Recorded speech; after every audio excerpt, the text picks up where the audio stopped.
நீ டீல் பேசல வந்த நான் போறேன். திரும்ப போய் நீ புதைச்ச தோண்டி பாக்குறேன். 2 பேரும் சேர்ந்து game ஆடுறீங்க.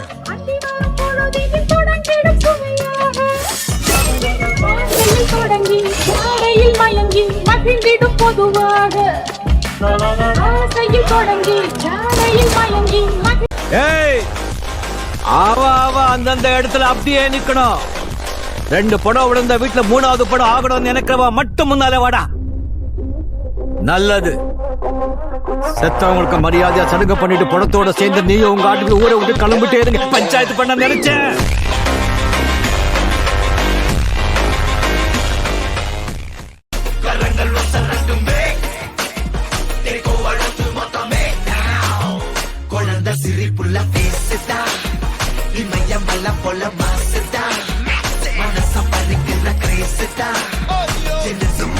Famous labor union leader, Deva.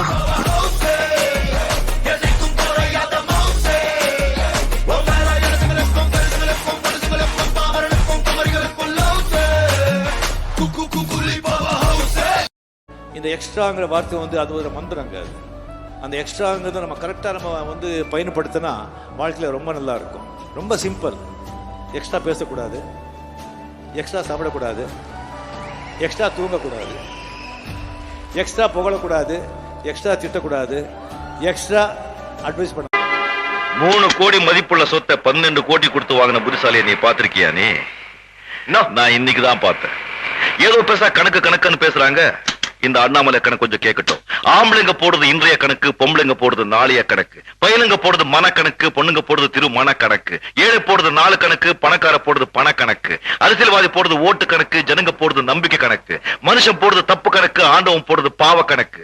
இந்த அண்ணாமலை போடுறது எப்பவுமே நியாய கணக்கு. கூட்டி கழிச்சு பாரு, கணக்கு சரியா இருக்கும். எங்க கணக்கு பேசுறாங்க. எது வண்டி?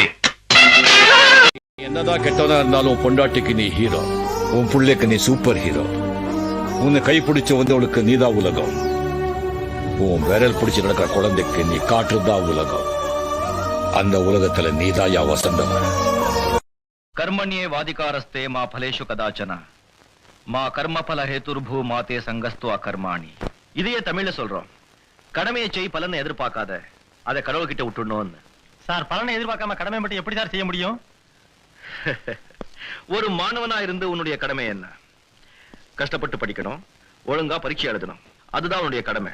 அந்த கடமையை நீ ஒழுங்கா செஞ்சேன்னா அதுக்கு தகுந்த ரிசல்ட், தகுந்த பலன் தானா கிடைக்கும். ஒரு கூய்வன் மண்பானை பண்றான்.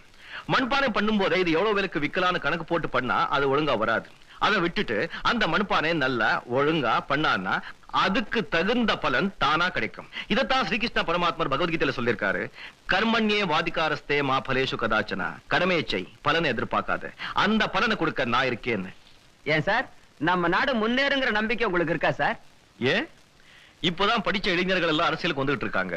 இந்த நேரத்தில் எதுக்கு உங்களுக்கு இந்த சந்தேகம்? இன்னைக்கு நம்ம நாட்டுல நடக்கிற கொலை கொள்ளை அட்டூழியங்களை பாக்குறப்போ நிச்சயமா நம்ம நாடு உருப்படாது சார். நீங்க தப்பா நினைக்கிறீங்க. ஸ்ரீகிருஷ்ணா கீதையிலே 4வது அத்தியாயத்துல சொல்லிருக்காரு.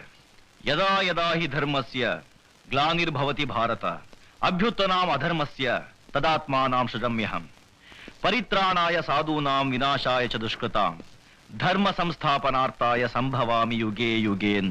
அதாவது எந்தெந்த காலத்துல தர்மம் அழிஞ்சி அதர்மம் தலை தூக்குதோ அப்பப்போ எல்லாம் நான் பிறந்து வருவேன். நல்லவங்களை காப்பாத்த, கெட்டவங்களை அழிக்க, தர்மத்தை நிலைநிறுத்த ஒவ்வொரு யுகத்திலையும் நான் புது அவதாரம் எடுப்பேன் அப்படின்னு சொல்லியிருக்காரு. அப்போ கெட்டவங்களை அழிக்கிறதுக்குவே கடவுள் மறுபடியும் அவதாரம் எடுத்து வருவார்னு நீங்க நம்புறீங்களா சார்? நம்பித்தான் ஆகணும். கடவுள் சில காரியங்களை தானே செய்யறார். சில காரியங்களை நம்மள மாதிரி மனுஷங்க மூலமா செய்ய வைக்கிறார்.